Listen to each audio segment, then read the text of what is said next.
My name is Charla Henson. It is August the 28th, 1997. We're in Columbus, Ohio at the 12th Armored 51st Reunion. And this afternoon I'm interviewing Mr. John Finley.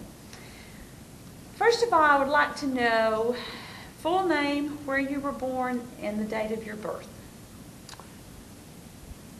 I was born February 23rd, 1922 in Georgetown, Pennsylvania.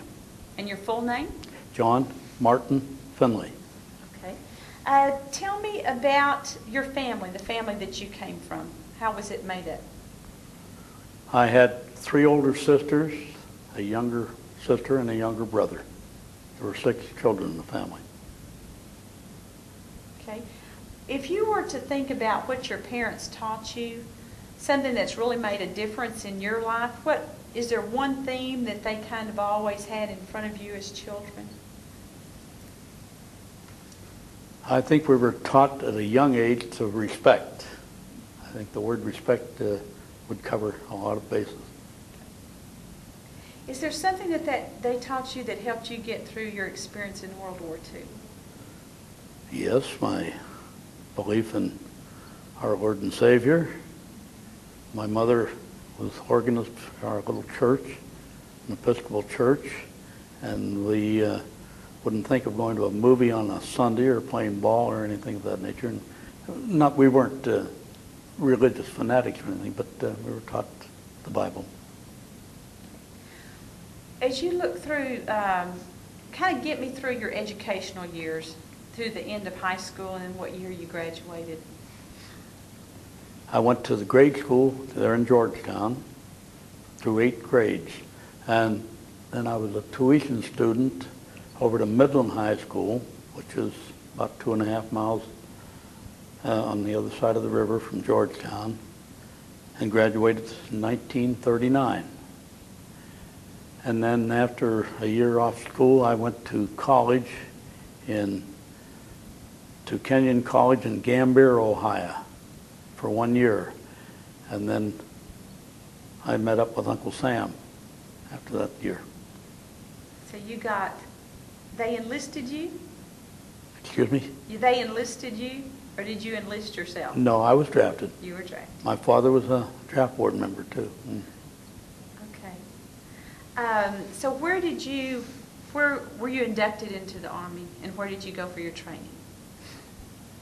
We took our physicals in Pittsburgh, Pennsylvania, and we were inducted and sent to Fort George Meade in Maryland for 3 days, and then on to Camp Camel, Kentucky. We arrived there on Armistice Day, now Veterans Day, 1942. Tell me about the first day, your first impression of Camp Campbell. I had a friend who sent me a postcard who was inducted several months before me, and he said, I hope if you have to go to the service, you don't have to end up in this hellhole down here in Kentucky. I couldn't, he was gone by the time I got down there, but that was the first impressions I had of it. And it was out in the boondocks. When you look towards that time, what are the things that you remember about that time? Your training, the people your captain, all those kinds of people that were in your life?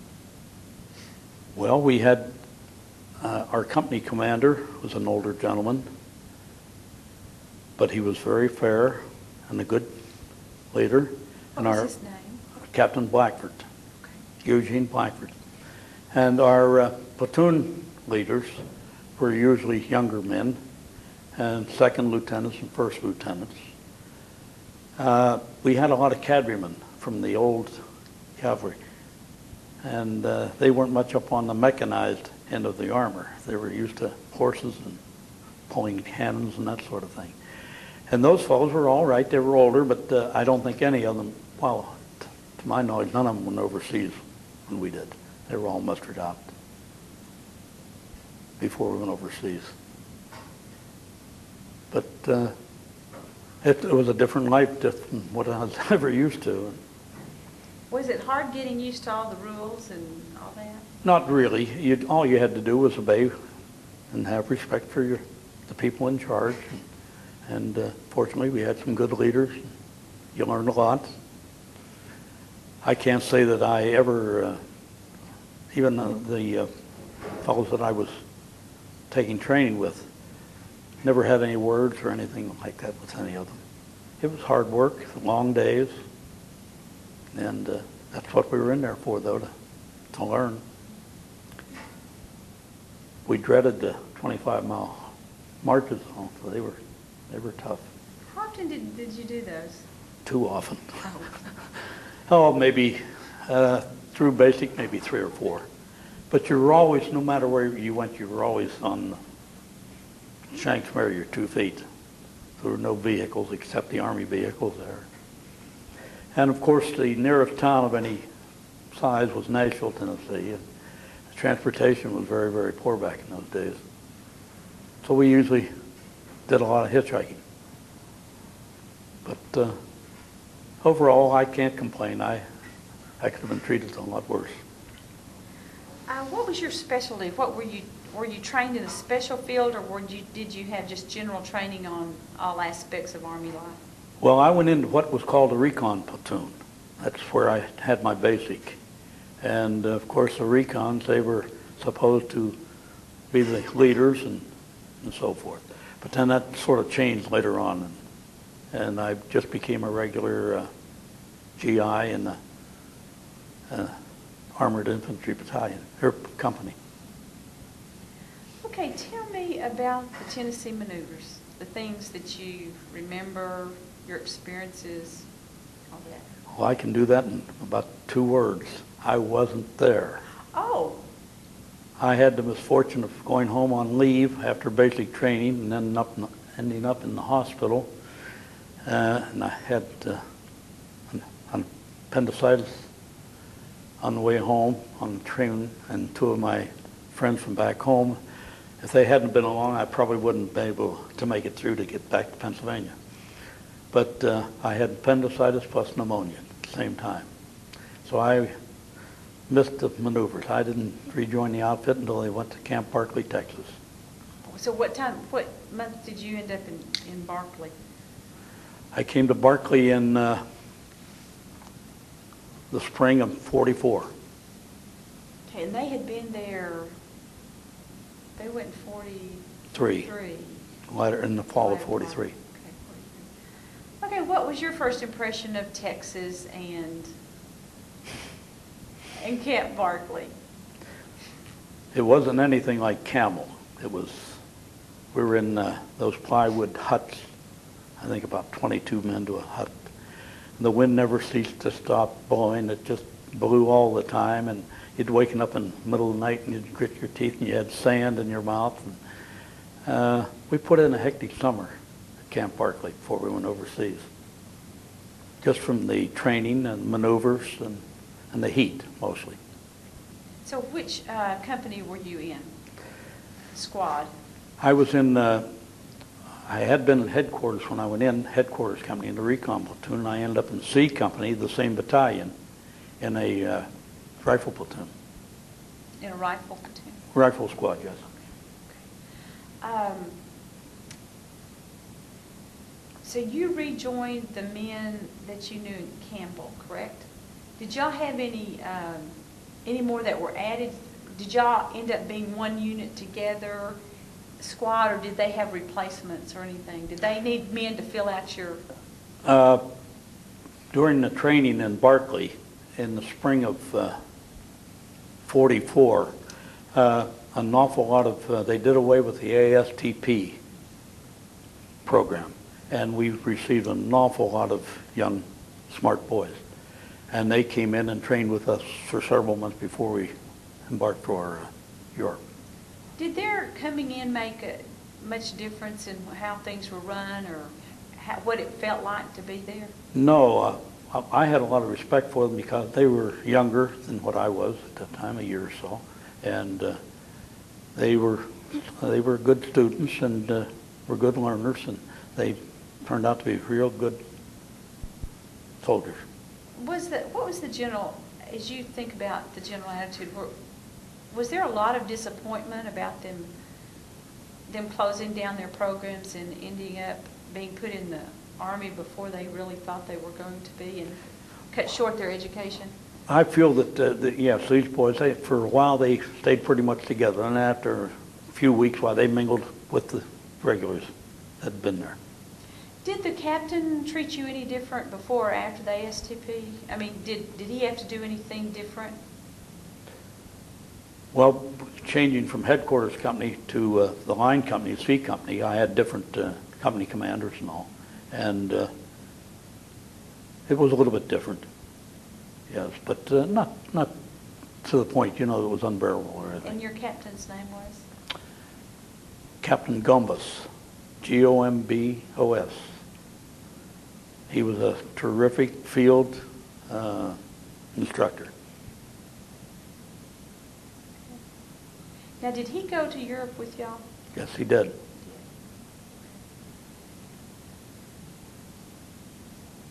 When you left Barclay, you had certain expectations of what you would be going into.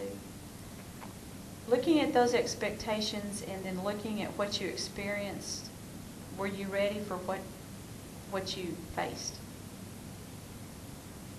Well, we trained hard, and we knew that we were up against a well-oiled military unit and German people. And from the first day of combat, well, it was not any more than I expected, but it was bad. It really was. After leaving Barclay, were there any things that stand out in your mind between Barclay and when y'all got to New York, or maybe even to England? Getting over to Europe? Well, we got on that troop train in Barclay. We were on that for 7 days, and we had no idea where we were going. Rumors were flying that we were going to the Pacific, and then one day you'd hear this, next day there'd be a different story. And when we went to Camp Shanks up in New York State, that was the last post that we were on before we boarded ship. And there were an awful lot of prisoners of war there, Italian prisoners of war. And they had the run of the camp. They could go to New York City and come and go as they well pleased. And we had to get passes and had to be approved and all this and that. And I didn't think that was quite right. Here they were prisoners, and we were being treated like prisoners. But it worked out all right in the end anyhow. On the way over, did you ever feel very reflective, or were you just going and doing what you planned to go and do? Or was there Well, feelings of... we had a purpose, the reason we were there, and we had to just face the reality that we were going into combat. On the way over, we were on a troop ship that had about 5,000 troops on it. And you heard all kinds of rumors where we were going and so forth. And we were about halfway across the Atlantic before we found out we were going to Liverpool, England. We all thought we were going to Amsterdam, but we ended up in Liverpool. We stopped off in England long enough to regroup and get our equipment and then we left England for France. We went into Le Havre, and I was just thankful when I saw all those ships that were laying on the bottom and so on, all the debris laying around from the invasion, that we weren't in on that, because that had to be something. That was November of '44, and the invasion was in June, so that's 5 months later. So it's pretty startling, just the look of it was kind of startling. Yes, and the first night on shore in France, they took us by truck, raining, and in the middle of the night it seemed like they stopped and said, okay, we're going to pitch tents here. And that was my first night in France, and it wasn't any picnic. And you had to have 4 fellows together with your shelter half to form a tent and all. And we saw that when daylight came, the results of the bombing and everything that the Allies had been raining down on the Germans.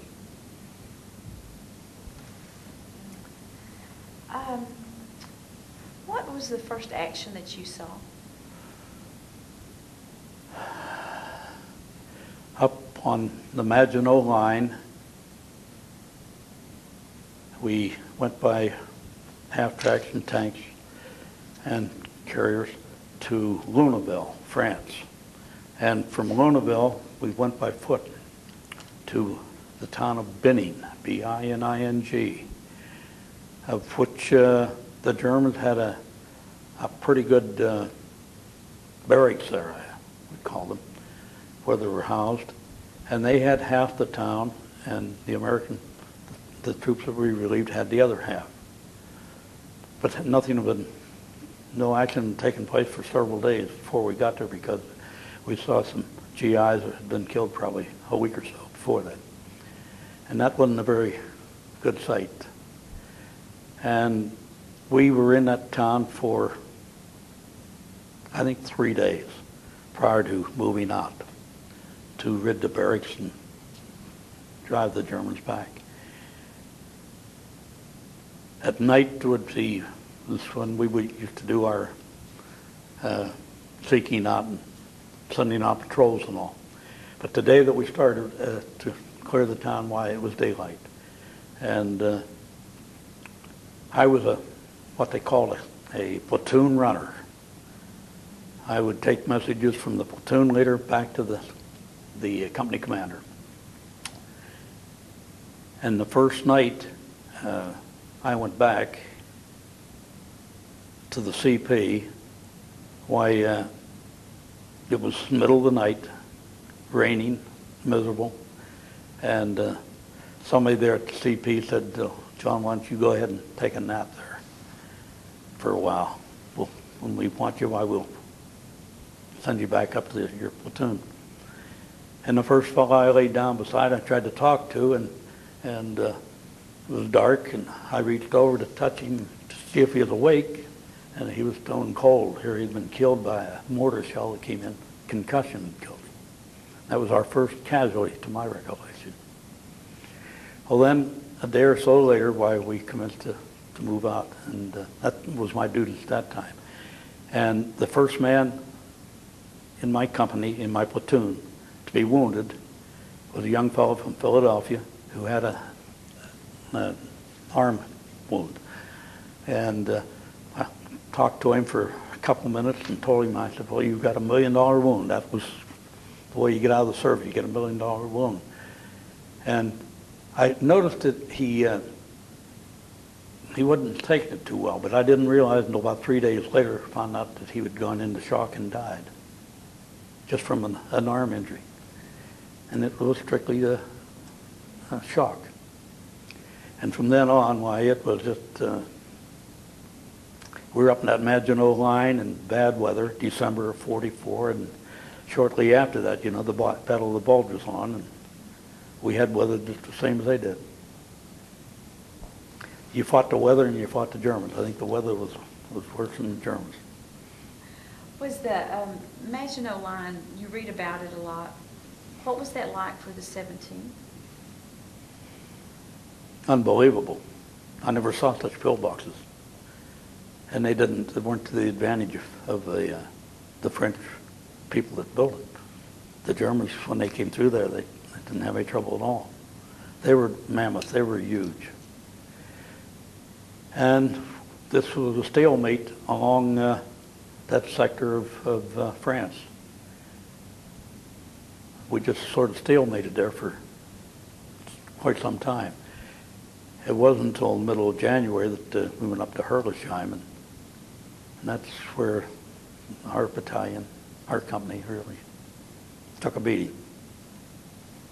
Very bad.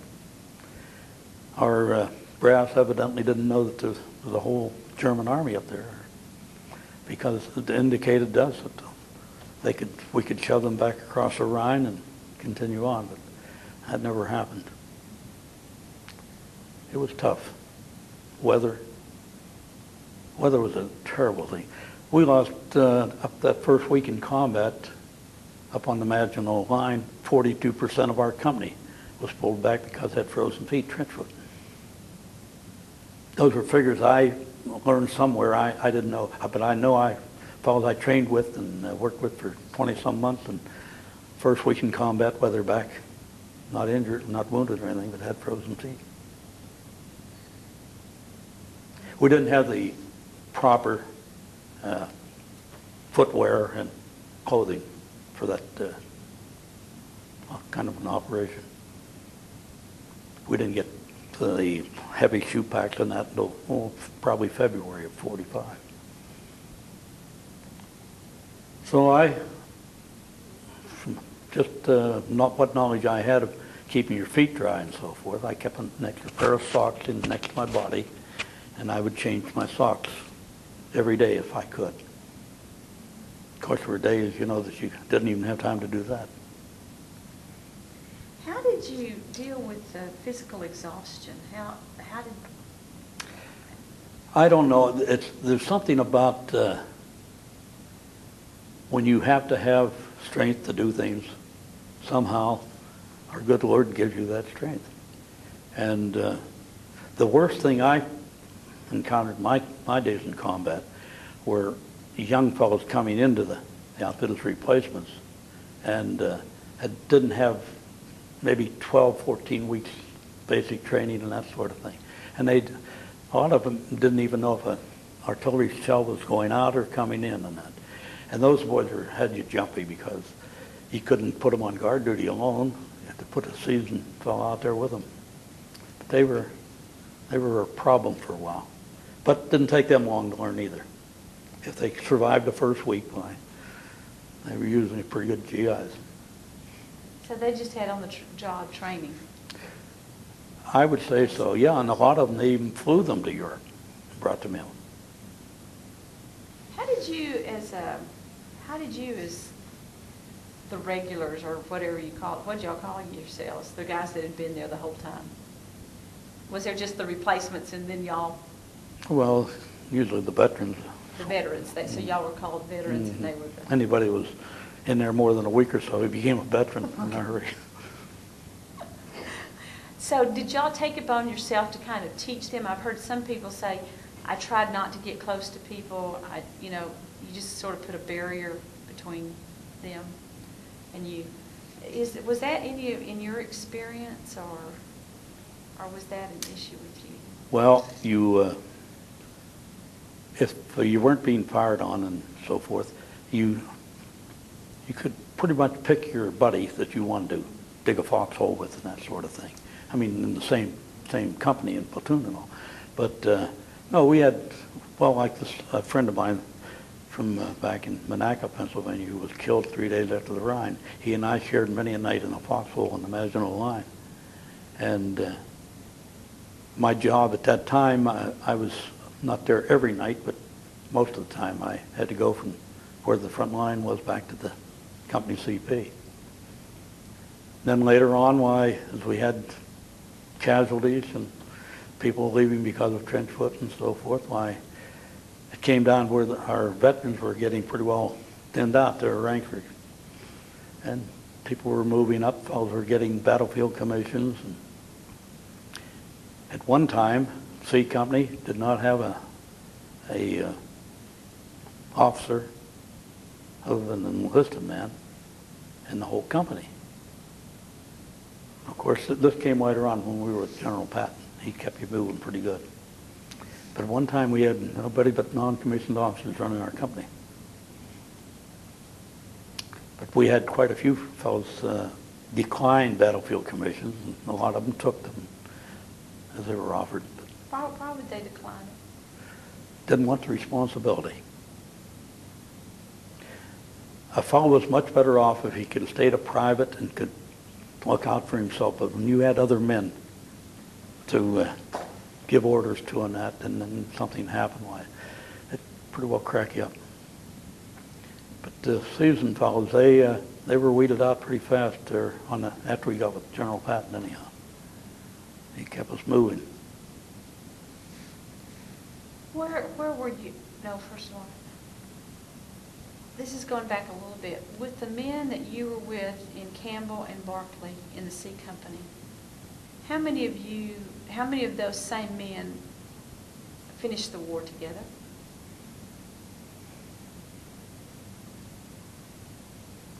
Well, I can't speak for some of the other platoons in C Company, but my company, we lost quite a few. Out of the 5 half-track drivers we had, there was only one that made it through the war. These fellows were good persons and good drivers and all, but unfortunately most of them got killed. And out of the one squad, 9 men out of one squad out of 12 were killed 3 days after we crossed the Rhine River.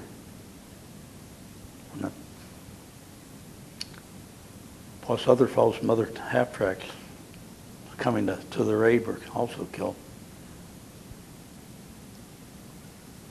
That's the reason when they had this dedication of this KIA monument, I told my wife, I said, well, we've been on the go, and that's a long drive and that, but I said, I just have the need, I think, to get down there for that service, and I was very happy I did. It was very nice.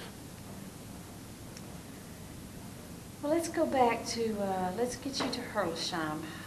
Where were you on that eventful occasion? Well, the first morning for attack, we went by what they called the waterworks. And bullets were coming from all directions, and ACAX shells, mortar shells, everything they could throw at us, they threw at us. And twice we get up to where the railroad track skirted the town of Herlesheim, and that's as far as I ever made it. And once we were ordered to fall back, and they threw smoke bombs to give us cover of smoke. And I couldn't believe when I learned some of my friends who were killed that were behind where I was in the march up there. Some mighty young fellows and good men, and I couldn't figure out how on earth they were killed. And here was crossfire, which I wasn't aware of was coming in. There was just so much going on, you had no idea which direction they were coming from. But that was a hot spot, and for two different times up there and get shoved back. And then battalion headquarters and some of the other companies in the battalion, they made it into the town of Herlesheim. That's where they all got captured. But did C Company have any captures there at Herlesheim?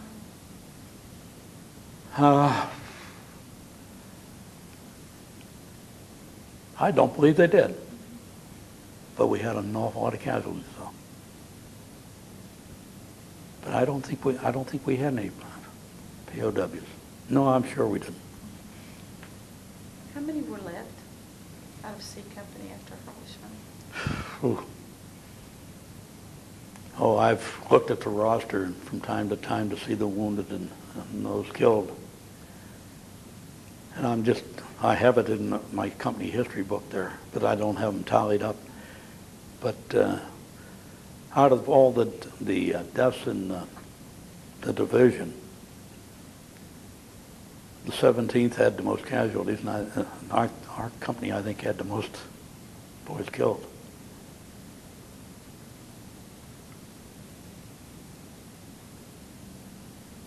Did y'all know how dangerous it was to be in the 17th, and the 56th, and the 66th? Were y'all aware how dangerous it was? Oh, I think so, sure. We were with different, we each had different, battalions had different support groups, artillery and tanks and that sort of thing. But we usually worked with the same CCR and the same tank group and the same artillery battalion, battery. But the only time I saw anybody from artillery was when they had their observers up wanting to know where the fire was coming from and all. So you escaped Herlesheim, not hurt, were you ever wounded? Did you come No, to this the thing? nearest I came to being a casualty was on a frozen ground. A shell came in, and I heard it coming, and I hit the snow and a hard ground. And that shell landed not 3 feet from me and bounced along. It was one of those DPs that probably fixed so it wouldn't go off. So I owe my life probably to somebody there. Otherwise, that close, it would have destroyed me. No doubt about it. But I was sort of upset stomach for a day or two, but I didn't go back to aid station or anything. I stayed up on the front line. There were times when I'm sitting under one of the bombardments, and one of my friends who carried a radio from my platoon, he hollered, "John, you're going to have to get a new radio operator." And I said, "What are you talking about?" He said, "I just got hit. Shrapnel shell hit him in the knee." So you're at the right place at the right time. You're hurt. Maybe phrase it a little different. Right place. It's the wrong time you got hit. But as far as nobody wants to die, but you had a lot of concern for your friends, fellows that you'd served with and all. And you knew your life would be changed after going through something like that. But Herlesheim was, I don't know. I have my own beliefs about Herlesheim and some places about it. Once our battalion commander was captured and the whole battalion staff, our radios weren't any good after that. They were all captured by the Germans, and all you could hear was German on our radios then. So we went to phone lines and different things, tried different ways, hand signals, and that sort of thing. It could have been worse. I could have been in the South Pacific and fighting the jets. Yeah, Europe was pretty bad, but you really didn't want to go to the South Pacific. No, I didn't. Do you think, what was the difference? Do you think, was it the European mind is different?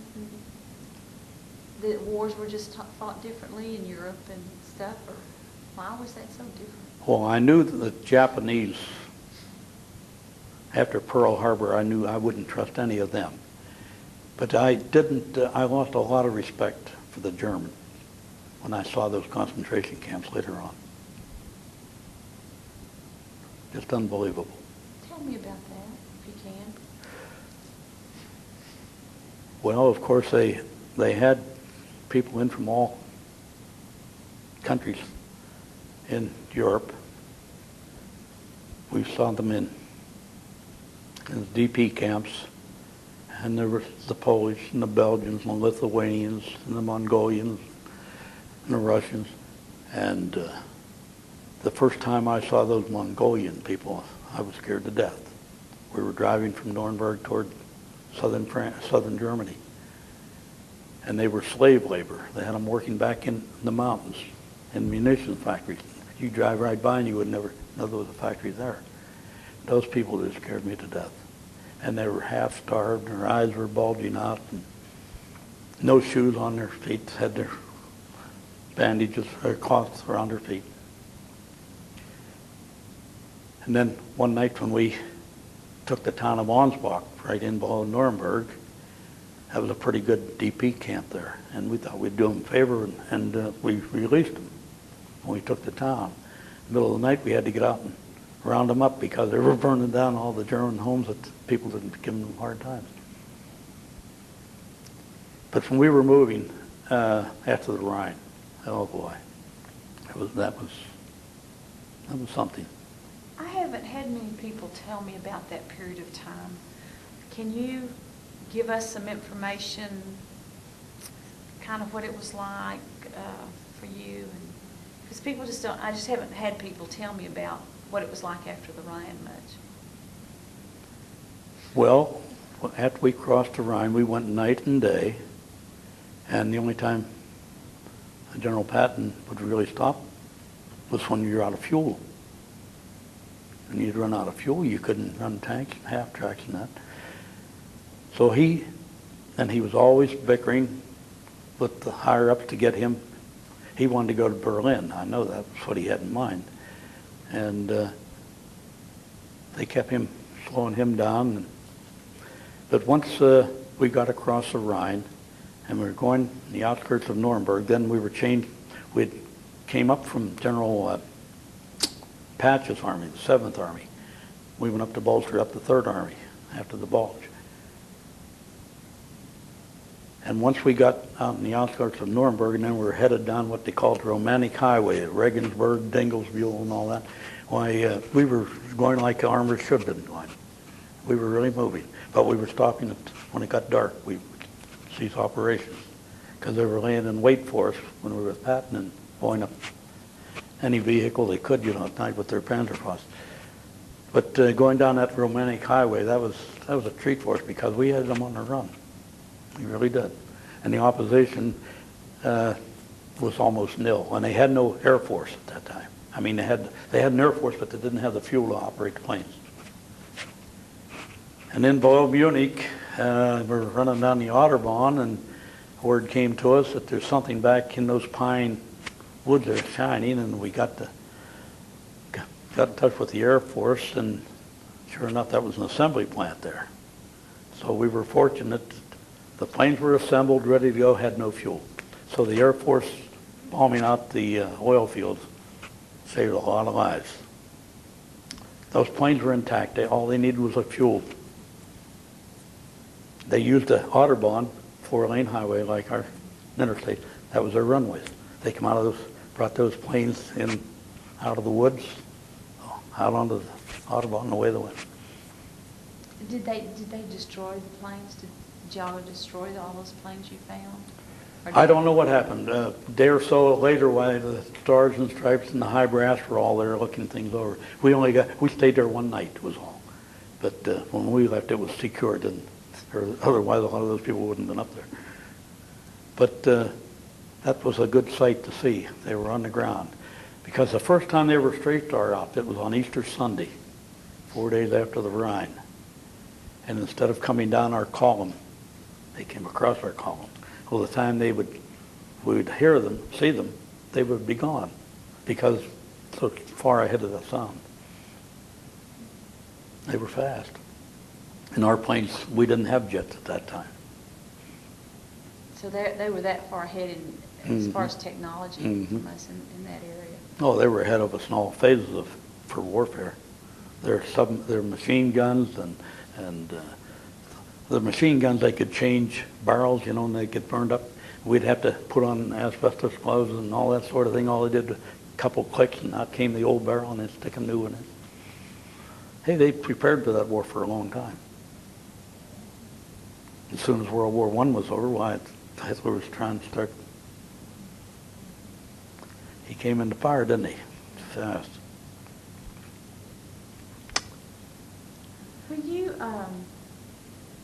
is there one person in your wartime years experiences that stands out as that person that you remember? Sometimes if you sit and think about it, that there's one individual that either made a difference or you were the closest to or anything like that? Not really. I considered myself a friend of an awful lot of people. And I had the respect for most everybody I served under, with the few exceptions. But I don't know whether you probably have read it. Maybe you've read it in that little magazine, that little booklet put out, Speed as a password. Go ahead and tell me about it so we'll have it on. Near the end of the war, we took this town below Munich, and it was like a resort, like the Pocono Mountains in Pennsylvania. And we got into this lodge that night. This was on the 1st of May. And the electricity was still on. And we were in a beautiful big old mountain lodge. And there was a radio there, and it had, we got New York news and everything. And we thought this was real living. Had sheets on the beds. We were just living it up real good. And the next morning, they told us we had an objective down the Otterbahn. So we get out about daylight and hit the Otterbahn at Starnberg. I don't know whether you're familiar with any of the royalty in Germany or not. King Ludwig, you've heard of him? Well, that's the area where he built his castles and all. So we took off at Starnberg by the sea. And 9 hours later, we pulled into Rosenheim, just on the verge of going into Austria. 59 miles through the darndest snowstorm you ever saw in your life. Snowflakes looked as big as silver dollars coming down. We had no opposition till we get down to Rosenheim, as far as we knew. But in the meantime, after we would cross over these bridges, they were all set with bombs, to ignite.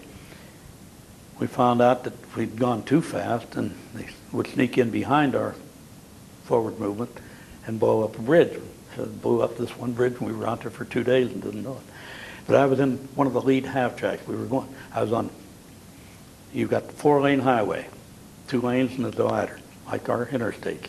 I was in the half track here, and a friend of mine from Salt Lake City was track over on the other side. And he'd go up and get one bridge and cut wires and that, throw a few grenades, and then he'd secure that, and I'd cover him, and then I'd go get the next one. So we'd leapfrog like that going down there. We went 59 miles one day. That's a lot of mileage in enemy territory. We didn't know how far we'd gone, but that was the story that came on. Yeah, I was in on that. Evershed, he had already been wounded twice. This friend of mine from Salt Lake, and there was not too many in my platoon that escaped without being wounded at least 2 or 3 times. So some fellows as many as 3 times were wounded. They weren't wounds, to keep them out of combat later on. They'd go back and get dressed up and come back out. What was your, of course you had these words that kind of stick out, but what was your duties, what were you during Colmar? Colmar? Mm-hmm. Well, that was a pocket down below Strasbourg that was de Gaulle's hometown, and it was supposed to have been an open city, not to have been shot up or anything. And when we went in there, that was the expectation. We thought we would go in without any opposition, but we had a pretty good battle going into Colmar. And so we liberated Colmar, and I think we got some citation for it. I don't know, I never received it, but I've heard that we got a French decoration to it. So how long past Colmar did you get word that the war was going to be over? Oh, the war was just starting for us at Colmar. Okay. That was February. That was February. And we came back up to where we had been billeted before we had gone to Herlisheim. And of course we came back to the same billets, and a lot of the French people in Alsace-Lorraine were asking about different fellows, and I had to tell them that they had been killed and so on and wounded. And then we took off for Trier, and then with the Third Army, and went over from Trier over to Worms, and they got a pontoon bridge, and that's when we were with Patton then. But there wasn't any talk of any war being over when we were in the Colmar area. We knew we had a long way to go. We hadn't hit Germany yet. Yeah, that was 3 months later. Yeah. I did a lot of stuff in 3 months. Yeah, well, for the next month we moved pretty good, and then after that, we did real well. Yeah, I never thought we'd get half tracks moving that fast, but we had them shaking that day. What was at what point did you think this thing's going to make it? We're going to make this. Well, Or was that the attitude from the very beginning? No, after Herlisheim. Herlisheim was really tough. Anytime you're under fire, when we got down into Rosenheim and on in toward Austria, all you have are mountain passes down there. And they had all those roads zeroed in with those 88s. And my friend I still keep in touch with him. In fact, he usually comes with me to these. We had a fall, broken some ribs. We made that run on May the 2nd. On May the 3rd, in this little town of Fischbach, snowing and cold, somebody got word to me that my friend from back home had been wounded. So I looked him up, and he was on a litter on the hood of a Jeep, and he was full of shrapnel.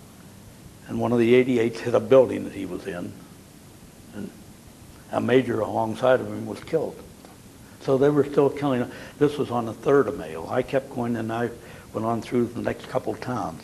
And that one right up in the start of the tribes where we got that German general. That was in the town beyond where my friend had been wounded. The SS boys wouldn't give up even on beyond that. They came out and defied us they wanted us to surrender. And we were outnumbering them. We were moving. But the town beyond Fishbuck, I don't know the name of the town, the Burgermeister, the mayor of the community, he wanted to give up. And we found he and his wife and 3 daughters, all with bullet holes in the back of their head. Those SS boys just would not give up. They had been training, for years. This is how they were raised. Going to be the most powerful country in the world. But they died. When they took a bullet, they died like anybody else. We found that out too. So that's really an honor. What did they call you? What did they call the 12th? The suicide? Mystery division. Now, didn't the Germans have a name for you? They said yes, but nicknamed mystery division, and then the Germans said we were suicidal. Suicide. Mm-hmm. Now that's pretty good from those OSS troops that were just mean as they could be, huh? Mm-hmm. That y'all just kind of kept on going. Yeah. Well, that was the first time when we got across the Rhine that they'd ever had to fight on their own soil. Mm-hmm. So they were dug in along that, where that Remagen Bridge was, our boys up north took, and all that, they were dug in all the way along that Rhine. And we went back in 1971, and you could still see remnants of disaster down around Munich area, boy. Our Air Force did a terrific job for us. When was the first planes? When did the American planes, when did they first come in and start helping y'all? Or did you ever see that? Oh, sure. We had plane coverage. Oh, yeah. Did you have plane coverage the whole time? Except during the bulge when it was so foggy, they couldn't fly. Okay. It was heavy snow and cold weather. And when we were on the Maginot Line up there beyond Benning, right around Christmas time, 1944.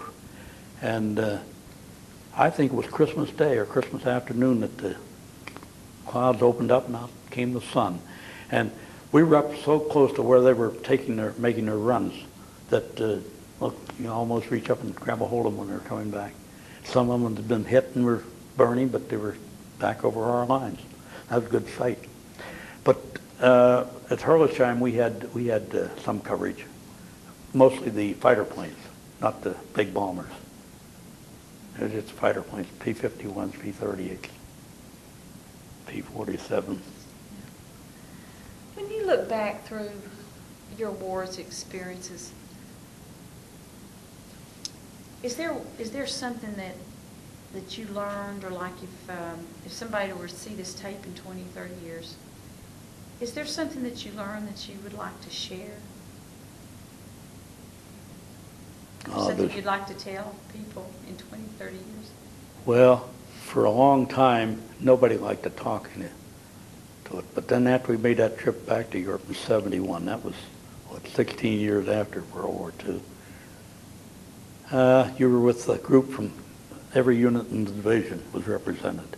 And that was what made our 12th Armored Division Association come together. And we increased attendance from a couple hundred up to 1,000 people. And that was the beginning, I think, of this association becoming a well-knit outfit.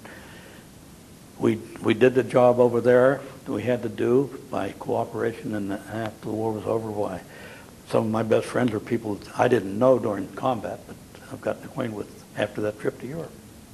They were from artillery, from ordnance, from all units, Signal Corps.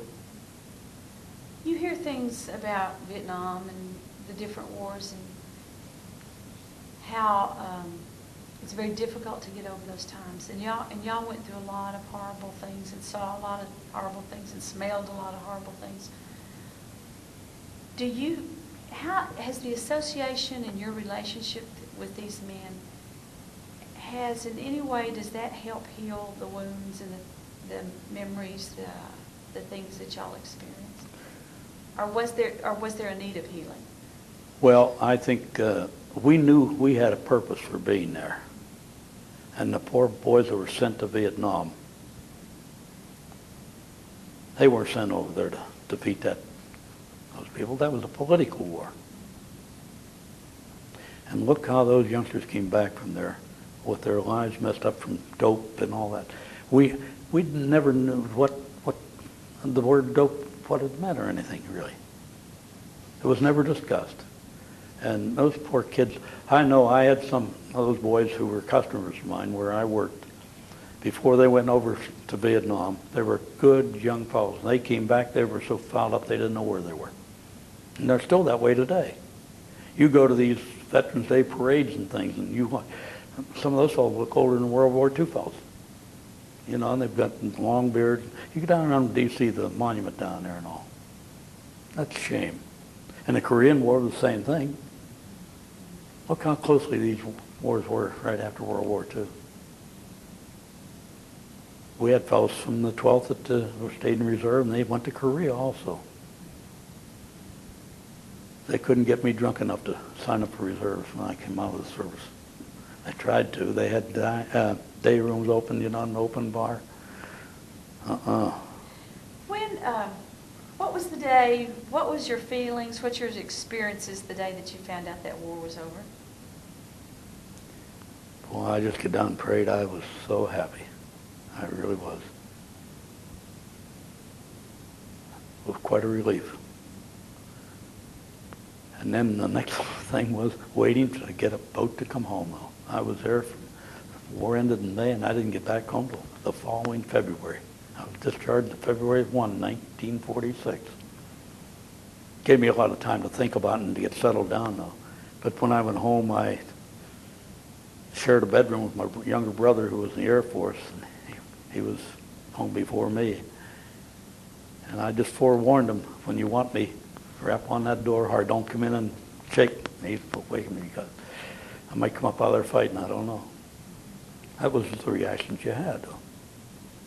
You never really slept, you just rested. You couldn't sleep. Long nights, they were, oh my.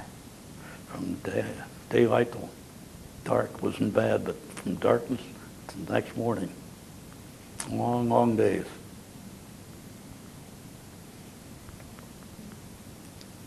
But it had to be done. And I consider myself so lucky that I'm able to sit here and talk to you this way.